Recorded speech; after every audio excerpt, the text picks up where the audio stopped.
Hi guys, and welcome back to the Red Mist podcast with me, Seshadri, and welcome back to Raw Reactions. It's been a little while. I wasn't able to do them for the Midtjylland game, like I said, because of some travel issues. But yeah, we're here, and this is my first ever episode from Chennai.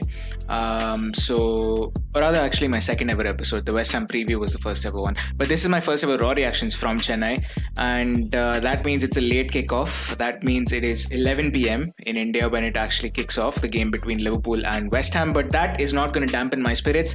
That is not going to take away the enthusiasm that I have for doing this show. But here we go. Raw reactions from Liverpool versus West Ham.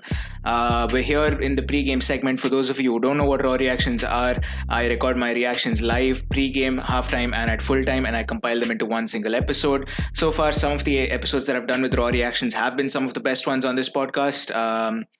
Like the one against Everton was quite good. The one I did last time out against Sheffield United was quite good, both because of VAR incidents and the fact that the Everton game was a Merseyside derby and things like that.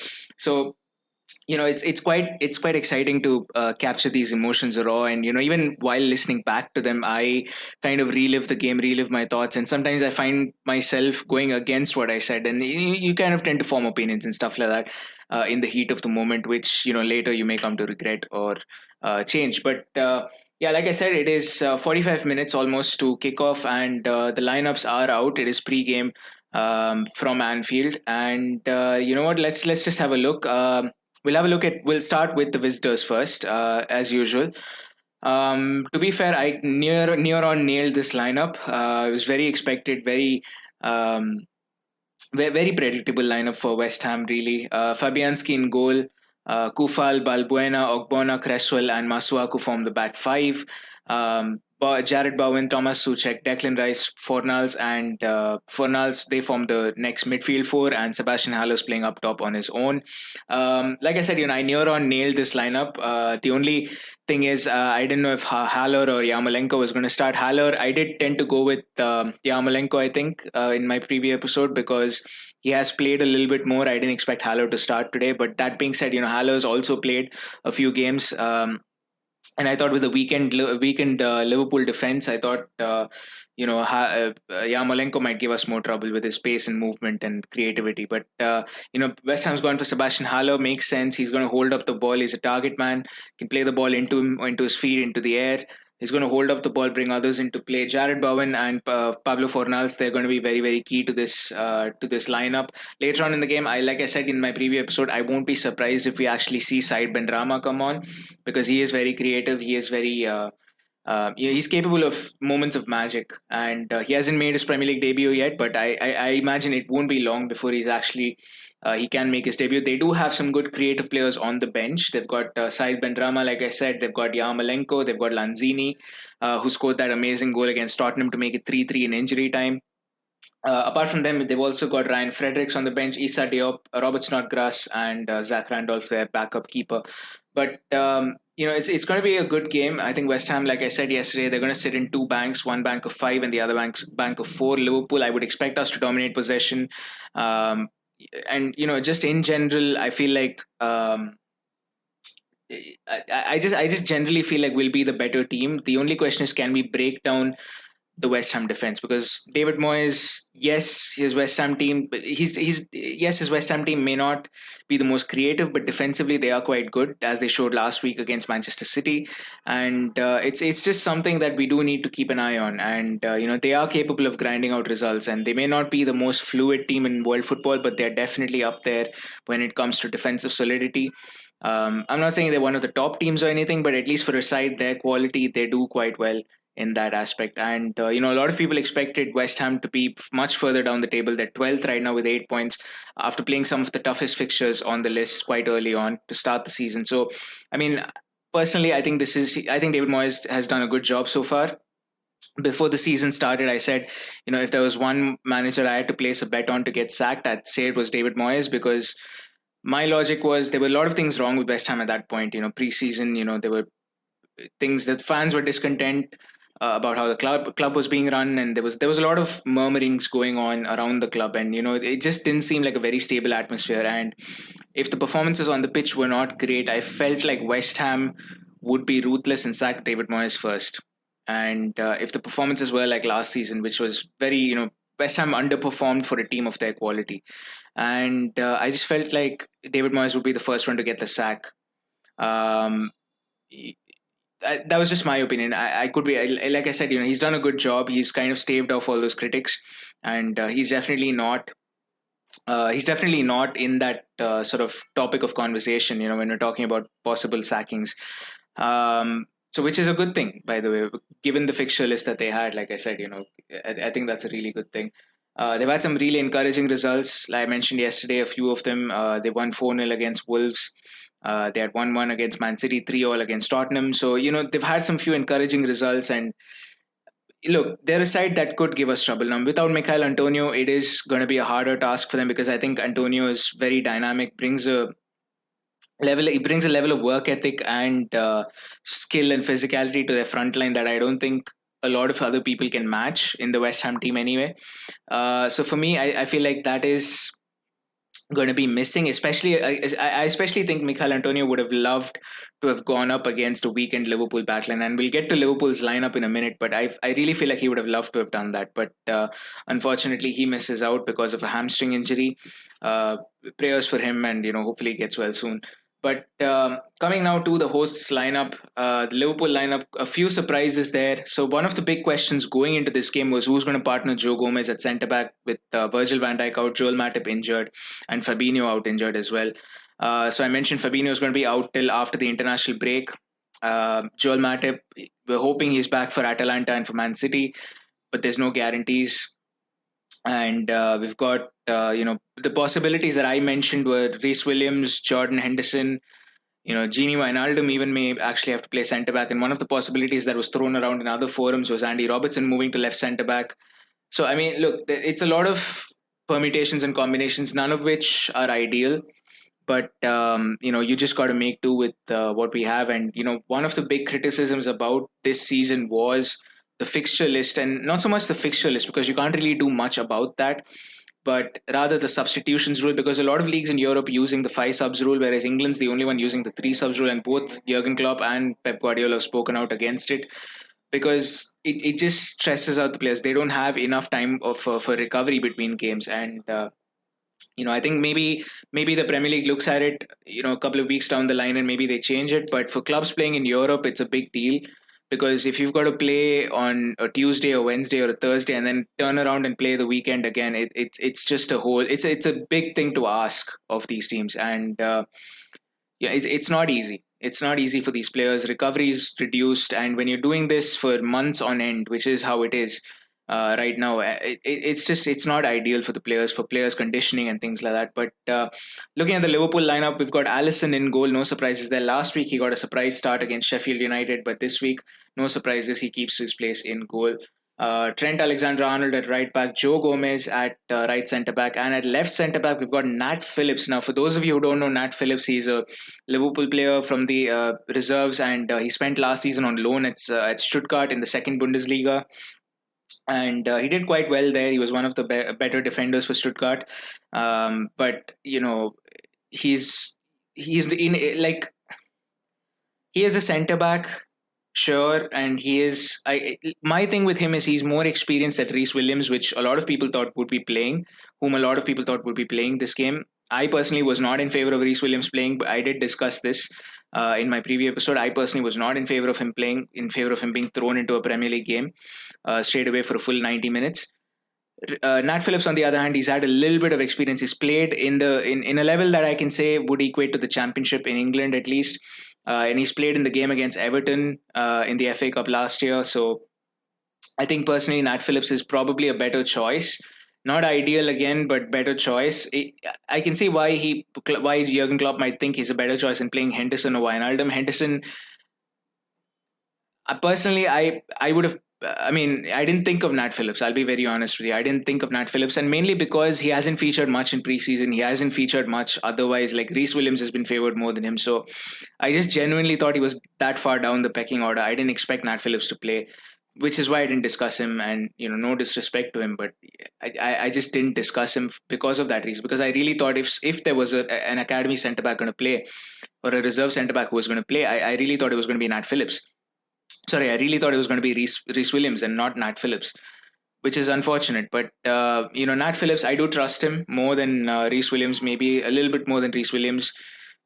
Do I trust him more than Jordan Henderson at centre back? Probably, because Nat Phillips, his natural position is centre back, and he has played at a decent level. The second Bundesliga is maybe at championship level, so he has played at a decent level, so he can actually play. At left back, we've got Andy Robertson. And in midfield, we've got Jordan Henderson at the 6. We've got Gini Wijnaldum and Curtis Jones, who gets a Premier League start again. I've been impressed with Jones. Yes, he's been average a few times, but he's still young. He's still maturing, and he needs these games. He needs these chances to prove himself. And today will be a good chance for him because he's going up against an experienced midfield of Souček and Declan Rice. And especially Declan Rice, he will come up against a fair few times because I think it will be Rice's job to man the line in front of the back five, which kind of places him in direct opposition to Curtis Jones, who likes to get forward into those spaces and try and create for himself or for other teammates. But I think it's a good opportunity for Curtis Jones. I don't know where Naby Keita is. I mean, honestly, how much more fitness troubles are we going to have with this guy? Since signing, if he has a run of like 10 games without an injury issue, that's an achievement. He needs to receive like a golden plaque or something for that, because genuinely Naby Keita's fitness is such a question mark that he's at that point where he's now a liability more than an asset, because there's no question about his talent. It's just his fitness that's a big question mark, and that is, even if we want to sell him, that is going to affect his resale value massively. So I don't quite know where to place him. I am getting a little annoyed by that, but it is what it is. Thiago, again, I don't know, it's just fitness issues, I'm guessing. So Thiago's not even on the bench either. Neither is Naby Keita for that matter, but it is what it is. Hopefully Thiago's back for the Atalanta game. Maybe he's being rested for the Atalanta game. Same with Keita. Maybe he's being rested for the City game. I don't know what's going on. There's going to be a lot of rotation as well, so that plays a part into all of this. So would you rather Naby Keita and Thiago play against West Ham, or would you rather they play against Atalanta and Man City? So there's a lot of mixing and matching going on. This season is going to be like that. It's very chaotic from a team selection point of view, but that's just how it is. Up front, of course, there are no surprises. We're playing with the boys, Bobby Firmino, Mo Salah, and Sadio Mane. No surprises. They're just, they're going to do their thing. But the only thing I will say is maybe try Jota instead of Bobby Firmino, because Firmino's not shown much to warrant a place in this team, I'll be very honest. But what I will say is, he works well with Mane and Salah. And I'm not saying Jota doesn't work well, but maybe changing lineups right now might not be the best thing sometimes. And plus, it gives them a little bit of momentum going into the City game. So, we'll see how that goes. And, keeping Jota on the bench might help with rotation, because he might actually play the game against Atalanta. And, at least one of the starting three can be rested for the game against Manchester City. But that's about the starting 11. On the bench, we've got Adrian, Shaqiri, James Milner, Takumi Minamino, Nico Williams, Diogo Jota, and Reece Williams as well. At some point, I won't be surprised if Minamino comes on, James Milner comes on. We need to give these boys a rest as well. I won't be surprised. As for predictions, I went with a 2-0 win, I think, yesterday when I was doing my preview episode. It's going to be difficult to break them down, but I feel like we will. We need to get a good start. I'm not saying we need to get a goal. It would be nice if we get a goal within the first 10-15 minutes, but we need to start creating chances. We can't. The more West Ham manage to hold us out, the more they will feel like they can get something out of this game. They'll be high on confidence after the game against City and Tottenham, so we need to make sure that we don't let them get into this game. That's kind of my only thing. The other thing is we need to watch out for their counters down the wings. Jared Bowen, Pablo Fornals, Masuaku, and Kufal, they're all good on the counter.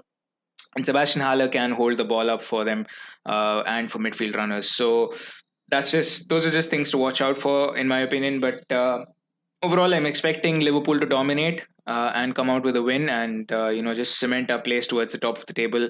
Don't know how Everton's going to do, but we'll see how that goes. That game is tomorrow. Everton's game is tomorrow. I don't know who they're playing, but I think it's tomorrow, maybe Monday night. I don't know. But yeah, that's about the preview for today. The pre-game show is now done, and I will see you back again for halftime. All right. It is halftime at Anfield, and we are level with West Ham. 1-1 the scoreline going into the 45-minute mark. And where do I begin? I mean, look, the game is playing out as expected. We've got more of the ball. We're not doing much with it, and I'll get to that in a little bit, but we've got more of the ball.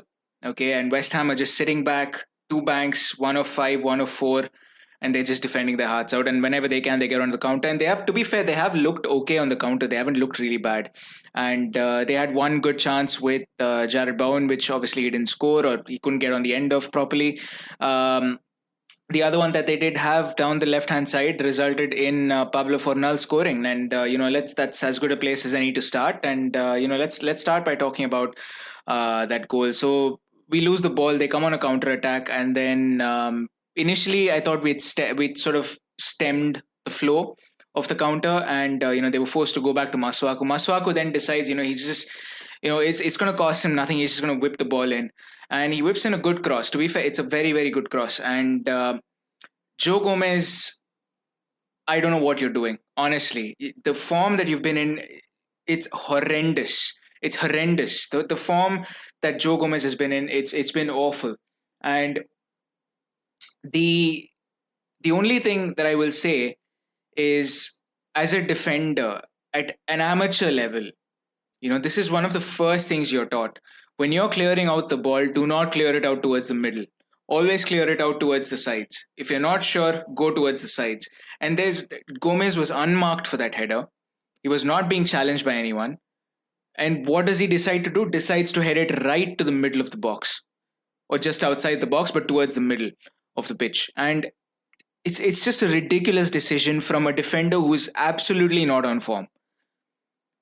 Right now, I honestly think right now the only reason he's actually in the lineup is because we have no other defenders. Virgil's out, Joel Matip is out, Fabinho's out. That's it. Okay? 10 minutes in, and Nat Phillips has more of a claim to a first team spot than Joe Gomez has had this entire season so far. Which is ridiculous to say, because if this guy is going to be playing in that back line against Manchester City, we're screwed. Raheem Sterling, Sergio Aguero, and Riyad Mahrez are going to run crazy around him. They're going to run circles around this man. Joe Gomez is not on form, and there's just no debating that. There's just absolutely no debating that. He's just not on form. Okay, he needs to get his shit together. He needs to, sort himself out. I don't know what is going on with him, but clearly last season he was one of England's best centre-backs. In fact, I would argue that he was the best English centre-back and deserved a start in the England 11. Right now, he's not even the best centre-back at Liverpool. He's not even the best centre-back in this game. Honestly. Nat Phillips has had a more decent game than he has. Yes, he's lost out a few aerial duels. He's still looked a little bit rusty, but he hasn't played in a long time. Joe Gomez has been playing week in, week out, and he's out of form, and he still finds himself in the team because of injury. Unfortunately, we just have to make do with that. We just have to hope that he gets better in the second half and doesn't make mistakes like that. But honestly, that was a ridiculous mistake to make. Unbelievable. And Fornals took the shot. It was a good shot. But what I will say is, it's a near post shot. Alisson should be saving that. I'm sorry. Yes, it hit the post and then went in. So it was very, very fine margins. It probably reached the one place where Alisson was just a little bit too far out. But honestly, it's a near post shot. If he takes a shot towards the far post, if he sets himself up and takes a shot towards the far post and scores, fair play. That's a good goal. But towards the near post, you gotta cover that. I'm sorry. You have to cover that as a keeper. But more than Alisson, I would say this goal, Pablo Fornals' goal, was 80% Joe Gomez, 20% Alisson. Together, it resulted in West Ham taking the lead. I think it was about 10 minutes or so when they did take the lead. And then, the game sort of predictably went into a pattern where they sat back and we tried to create. And I'll be very honest, our midfielders looked lethargic. And I noticed this during the game as well. Our transition from defense to attack is about as slow as a snail.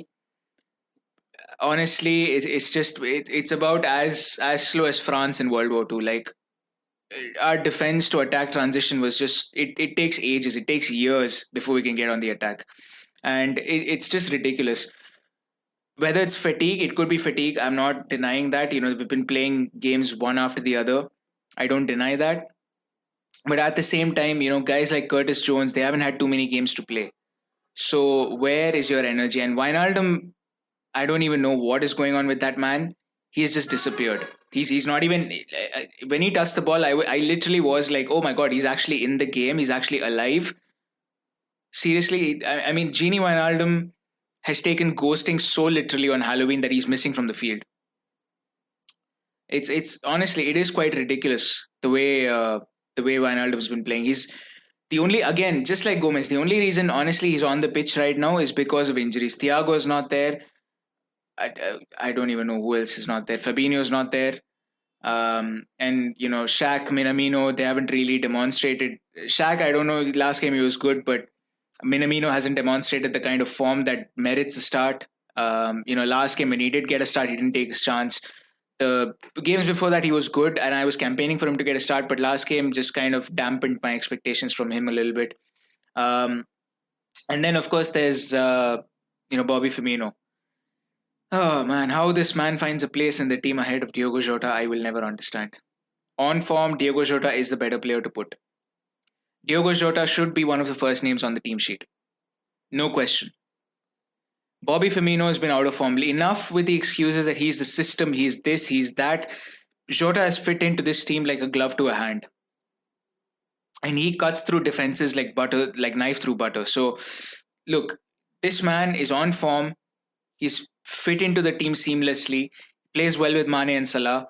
Salah can play up front. Mane can play up front. Jota can play up front. It gives you a versatility that you do get with Bobby Firmino, but you don't get as much because you kind of need Bobby towards the middle of the pitch. It's ridiculous to think that Bobby Firmino has his place assured, and that's what, like I said at the start of the season, that's one thing that I don't quite like about Jurgen Klopp. When he needs to rotate, he does not rotate. For a long time, we were stuck with Alberto Moreno at left back because of this, and then only when Moreno got injured, we brought in Andy Robertson, and once Andy Robertson was in the team, he's not getting displaced. And the games before that, like, we used to struggle with Moreno at left back. And it's the same thing with Bobby Firmino. He's not offering anything going up front right now. Enough with this whole system, and he passes and he makes those 1-2s. And to be fair, he did have a good 1-2 with Mane, which led to a Robertson volley eventually, which was put above the bar. But those moments have been few and far between for him to merit a place in the squad. Even Minamino's had more moments than him, and Minamino's played less minutes than him. I'm not saying Minamino should be in the team because clearly when he was given a start against Midtjylland, he didn't quite take it. But what I will say is Diogo Jota deserves to have a start in this team because he's on form, he scored goals, he has assisted, his movement is very good, he's off the ball, on the ball movement, everything's good. He has got an almost telepathic understanding with Andy Robertson. So why not start Diogo Jota? What else does he have to do to prove that he deserves a start over Bobby Firmino? I know we're going with whole like for like, Jota for Mane, that sort of thing. But like the point is, it's just not going to work. Sometimes you do have to play Jota in the middle. Sometimes you do have to pick your team by form, not based on who's been in the team for the longest period of time. Look, it is what it is, and we're 1-1. We're still the better team, but to be quite honest, the performance is quite average. West Ham would be very happy to get out of Anfield with a point. Right now, David Moyes is the happier manager in the dressing room. I can assure you that.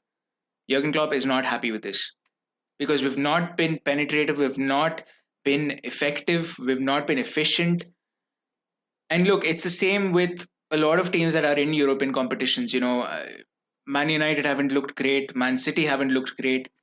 Even today, when they had their 1-0 win against Sheffield United, they weren't that great. Arsenal have been sort of flip-flopping, really. Chelsea are kind of finding their rhythm, but sometimes they're a very up and down team. It's very difficult for teams in Europe because of the whole 3 subs rule and fatigue and all of that. And I get that. And I'm not saying that's not a real thing, but Liverpool versus West Ham should not really be this much of a contest. I agree it's very difficult to break down teams when they have 2 banks of defenders and place like 10 people behind the ball, including the goalkeeper. So it's very difficult, and we do tend to struggle against that. Most teams do, especially if they have good defensive organization like West Ham have today. But the fact is, we're a better team and we're trying to dribble our way through defenders, which is another problem that I noticed in the first half. We're trying to dribble our way through defenders, which does not work when you dribble past one and you run into two more defenders behind him. Like, it just does not work. Like, if it's an open team like Leeds United, fine, fair enough.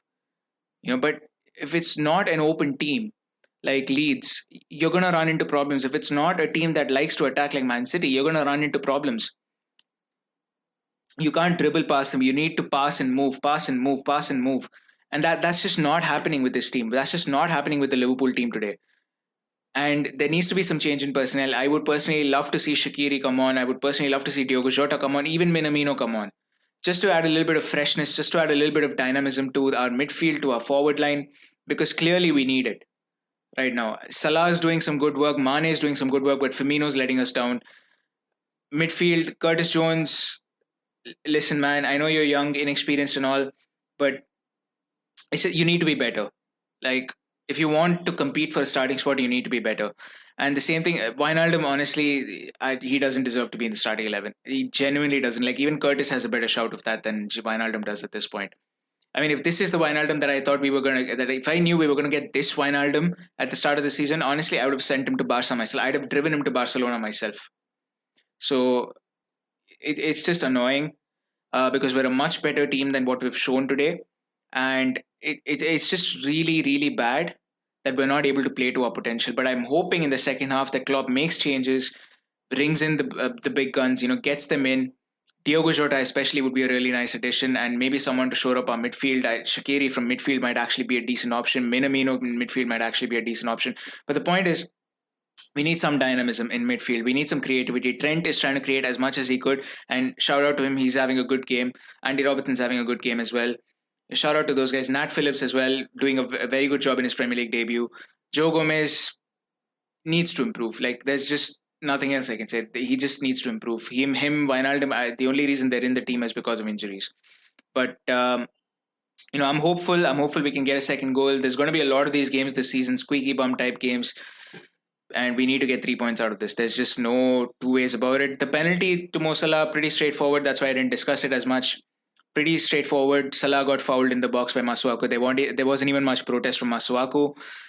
It was a stone cold penalty. Like, there's just no debate about that. But that's been my comments at halftime. I'll see you back again at full time for my full match reaction.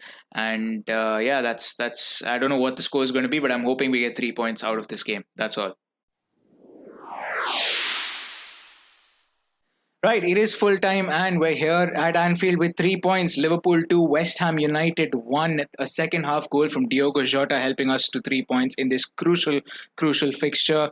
With this, we temporarily go top of the league. We'll have to see what the results of tomorrow's game, so we can find out where we are going into the game against Man City next week. But it is very, very positive that we did get 3 points out of this game. Very difficult game. Second half, our performance was much better. We looked more creative. We were less stagnant. I felt like we moved up a gear. I mean, to be fair, I'd say moved up half a gear. Let's not say moved up a complete gear, because I think there were still large patches of the game where I felt like we could have really done a lot better. And I thought the substitutions took too long to come into the pitch, because I think by the time it reached the hour mark, you kind of knew Liverpool was not going to break down West Ham with the way they were playing. And like, it's all well and good to give your starting lineup a little bit more of a chance in the second half, but I think 15 minutes is enough time. They've had an hour to make a mark and they haven't. And by the time it reaches that point, I think it's time to bring in the subs. But better late than never. Diogo Jota came in, Xherdan Shaqiri came in as our two substitutes, and the two of them combined to give us the winning goal. What a sumptuous pass from Xherdan Shaqiri. Amazing pass. I mean, unbelievable. Went right through the legs of Balbuena. Played Jota through. Amazing run from Diogo Jota, by the way, to break through the offside trap. Just went right past the defenders like they didn't exist, and then just absolutely rocketed it into the top of the net. Brilliant goal there for the winning goal. Diogo Jota, honestly, I can't, for the love of me, I can't figure out why he's not in the starting lineup. This man deserves a place above Bobby Firmino. Because right now, I'll be very honest with you, on form, Jota has been the better player. Apart from Mo Salah and Sadio Mane, I think he is the best player on this Liverpool team on form right now. This man has scored 3 goals in 3 consecutive Premier League appearances. I think he's the first one since Luis Garcia to have done that. In his first 3 appearances or something like that.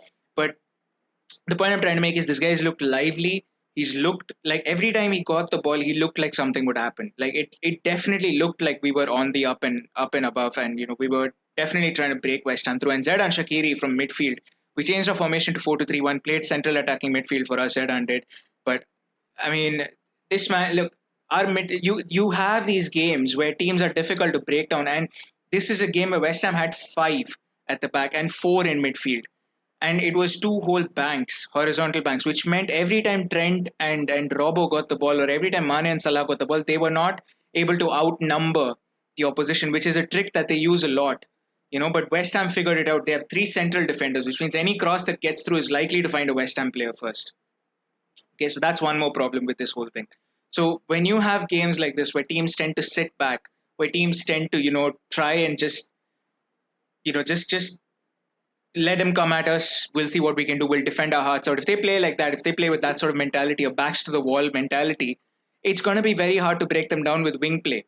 And you need more creativity. Now, obviously, with Thiago's absence, that is missing from our midfield. But Zedan Shaqiri is someone who can provide it. And as a matter of fact, even Minamino to a lesser extent can probably provide it because he played the number 10 role at Salzburg. The point I'm trying to make is sometimes you have these games where wing play is just not going to work, and you need to bring on substitutes earlier than that. You need to identify the fact that there is a problem with the way they're playing. They are giving us a problem, and we need to bring on substitutes earlier. Zedan Shaqiri had a really good game. Diogo Jota scored the goal, but even otherwise had a really good game. Special shout out to Nat Phillips. Amazing debut for him in the Premier League. Looked the most solid defender out there.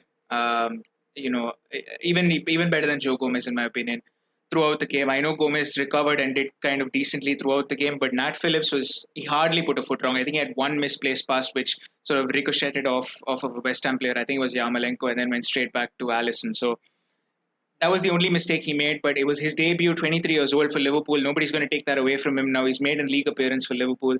And I mean, look, honestly, he's given Klopp some things to think about, because right now he's given Klopp the confidence to play him in the next game. I'm not saying he will, because Matip will most likely be back for Atalanta, but there is a chance that Nat Phillips could play the next game. And for me, as a youngster, as a youngster, in my opinion, that is a big deal. Like, to give Jurgen Klopp a selection headache is a big deal, and he got a chance, he took it. I mentioned this at halftime, I mentioned this in the previous game as well. Minamino got a chance against Midtjylland, didn't take it. Nat Phillips got a chance against West Ham, took it with both hands. This man had a brilliant debut, solid all-round, no nonsense, kept his game simple and to the point. If he got the ball, he cleared it. If you could find a pass, he played it. That's it. Simple, to the point, effective. It's just the right way to defend. And he was very good in the air. Lost out a few aerial duels early on, but second half he was really good, including that last corner which he cleared out. I mean, that was a really good, really important header as well for us. And by the end of the game, it kind of became clear when Yarmolenko came on that he was going to target Joe Gomez more than Nat Phillips, because Nat Phillips was looking quite solid. But yeah, that being said, getting back to the other stuff at hand, the VAR incident. Now, if you watch the game, obviously you know that the ball was played through, I think, and it was kind of a scruffy sort of incident where Mane, Ogbonna, and Fabianski all go out for the ball. Ball hits someone. I think it hits Ogbonna first, comes back out to Diogo Jota. At the time, the score is 1-1, by the way. So Diogo Jota, everyone's on the ground. Diogo Jota just lashes it into the roof of the net. 2-1 Liverpool. It should have been at least. But look, personally, I as soon as the goal went, I was kind of iffy about it. I didn't celebrate too much. I did want it to be a goal, and I did have that little peak of emotion that you do get when you score a goal. But immediately, the first thing I thought was that could potentially be a foul. Now, my first thought was not Mane fouling Ogbonna. My first thought was Mane fouling Fabianski, because live, we saw it in the replays as well, but we're looking at it live, it looked like Mane's sort of slide went right through and went and hit Fabianski, which could be regarded as impeding the keeper. Like, if Fabianski was trying to get up and he gets hit in the wherever, in the hands, in the chest, wherever he got hit, if he gets hit, and he can't do that. That could count as impeding the keeper. So that was kind of my first concern. So my first concern was, is there a foul, and is there a foul on Fabianski? Now, I thought the Ogbonna Mane incident, which is ultimately why the goal was ruled out, was more a 50-50. Both players go sliding in for the ball. There's a lot of pushing and pulling. There's a lot of grappling going on. It's really hard to say who fouled who in that sense, in that instance. And I don't have a problem with this decision. And I mentioned this on other forums as well. I don't have a problem with this decision because I think this is a 50-50. You could give the goal, you couldn't give the goal. Personally, I'd be okay with both. I think what angers me more is this decision is correct, but it's coming on the heels of two key but wrong decisions in the games against Sheffield and Everton. So for me, it's just you're looking. I mean, this you get it right, fine. This is a 50-50, fine. I can accept this decision. But how can you get something that wrong, like Sheffield and Everton? So it's just the lack of consistency amongst referees that bothers me more than anything else, really. And but yeah, like I said, I don't have a problem with this decision, really. A lot of people would be up in arms about it, and they'd be up in arms about VAR denying Liverpool a win if we hadn't got the second goal later on from Diogo Jota. But look, this decision for me was a 50-50. Like, I can understand. My first concern, like I said, was that it was a foul on Fabianski. Wasn't, maybe there was, I don't know, maybe he would have given it, but the foul or the perceived foul on Ogbonna was what happened before, and that's what led to the goal being cancelled. There was also, they did look at whether Ogbonna touched the ball, because if he didn't touch the ball and if Mane's foot was the last one in contact with the ball, that would be offside for Diogo Jota. So they did look at that as well. Ogbonna did touch the ball, but it was more sort of forced, I think. I think that's what the impression was, that it was kind of forced by Mane sort of sliding and hitting Ogbonna, fouling Ogbonna or something like that. But it's just a very complicated situation. And that brings me to the next point. Like, this isn't clear and obvious. Like, where is the clear and obvious in this? Like, both of them are going for the ball. It's a 50-50. You don't know who's going for the ball. You don't know. Like, it's just, Ogbonna's grappling with Mane. Ogbonna's not an innocent party in all of this. Mane is not an innocent party in all of this. So you've got two players scrapping for the ball.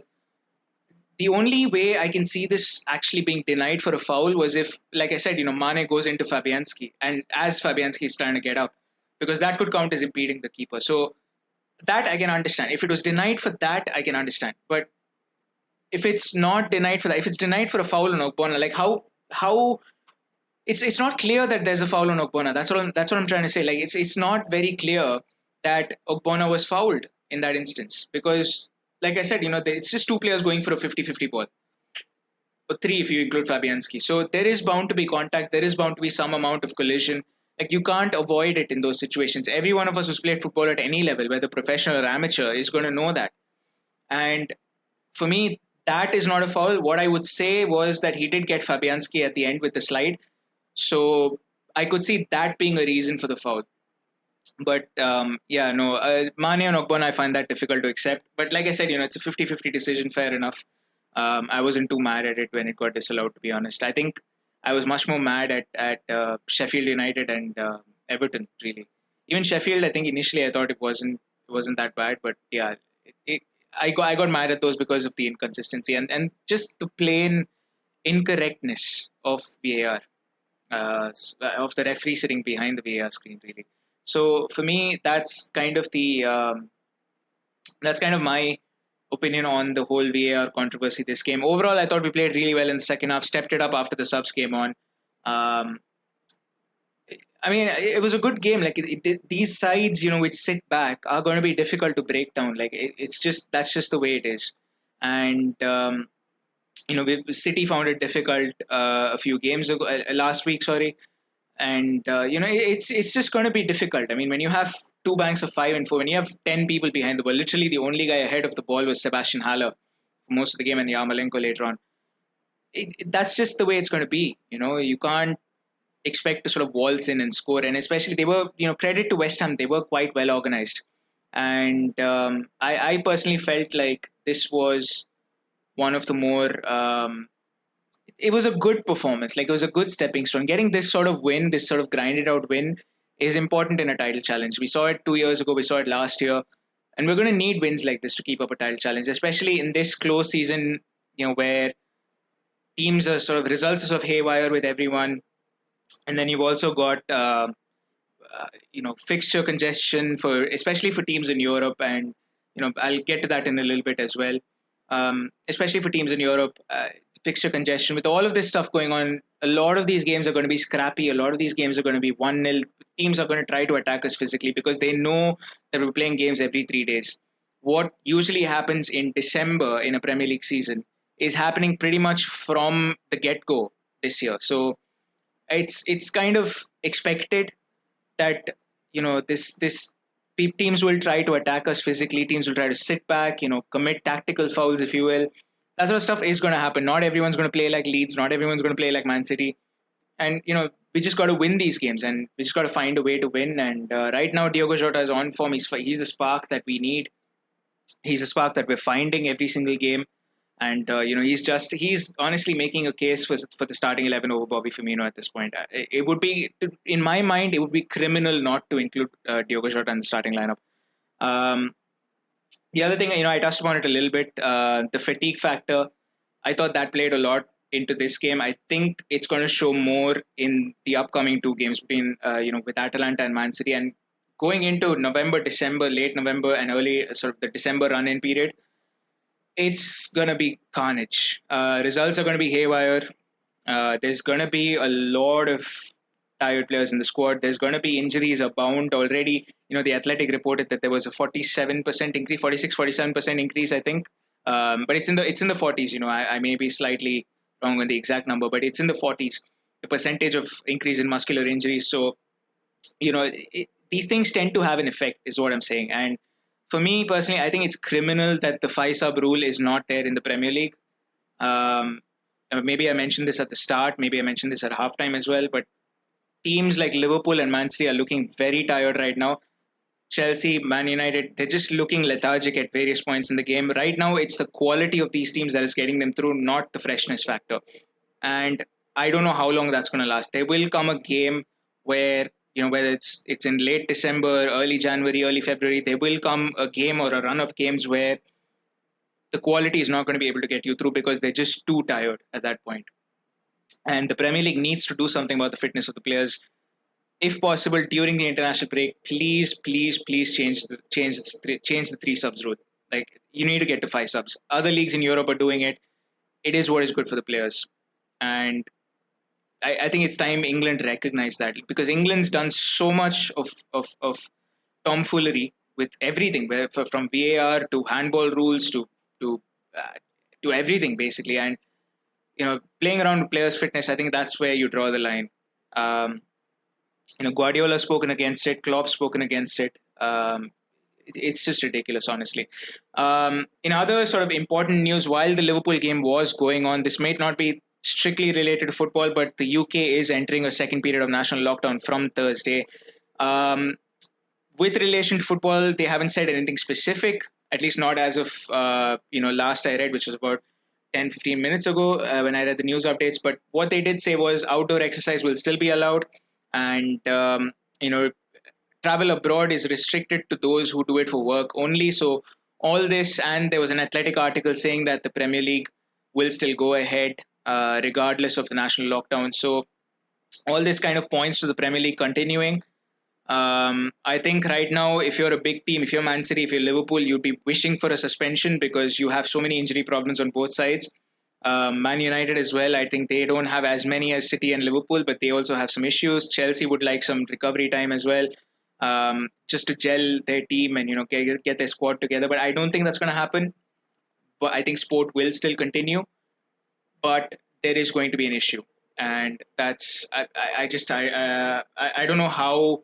They haven't said anything specific with relation to the Premier League, but from what I could deduce, what he said about work and travel and stuff like that, this is what I could deduce. And and the thing is, in France, they've got a national lockdown similar to what is going to be implemented in Britain from Thursday, and they actually don't have they actually don't have any stoppages to Ligue 1. So Ligue 1 is still going ahead, and I would expect that the Premier League would do the same. One thing I would say is I think the March international break should be cancelled. I think And November, if you're not playing a European qualifier, I think should be cancelled. I am a big fan of international football. I love international football, but I think it's high time we recognize that international football represents a risk in terms of players from different sort of secure work environments, secure work bubbles with their clubs, with whom they spend most of their seasons sort of mixing together with the national team. So I think it's time we recognize that. Now, I know, people play football and, they go up against each other. So it's not like those work bubbles are exclusive and they're not playing each other and things like that. But they are mixing in any way. But I think with national teams, there's a sense of prolonged contact, which is what makes it a little bit more risky because they're staying together for 2 or 3 weeks, which I think is a little bit risky. So I think personally, if you're not Scotland, for example, Scotland have got European qualifiers for Euro 2020, so they've got a playoff game. If you're not Scotland, if you're not one of those teams, I think it's high time you just cancel the international break in November, cancel the international break in March. Just go finish the season. If you want, you can even finish the season early. You can even use the international break to finish the season early. Finish the season early. Send everyone to the national team camps for Euro 2020 or for Copa America 2020 or 2020. I mean, they're all taking place in 2021, but they're called 2020. So, send them all to the national team camps, self-isolate for 2 weeks, and then let them train and play an international tournament. Come back, 2 weeks isolation, pre-season, the next season, whatever. So the point I'm trying to make is international football right now will do more harm than good. And like I said, I'm a huge fan of international football. Like, I love international football more than I love club football. And for me, it's hard to say, but it is necessary. As a football fan, I would rather international football go on. But as I think there's a time when football has to take a step back and say, the health of the players and the people, that matters more. And for me, I think sacrificing international football for, Thiago not contracting COVID or Naby Keita not contracting COVID, I think that is a gamble that I will take 24/7, 365 days. So for me, that's just the only thing. But yeah, if you guys did enjoy this episode of Raw Reactions, please do keep following the podcast. Thank you so much for all your support. We're about to cross 1,000 listeners. I'm about 100 short right now. So thank you so much for your support. But yeah, that's been Raw Reactions from the West Ham game. 3 important points, top of the league table, at least temporarily, depending on what happens with teams like Everton. But yeah, hopefully I'll see you guys next time for the preview of the game against Atalanta. But until then, have a great week, have a good day, and I will see you next time. Goodbye.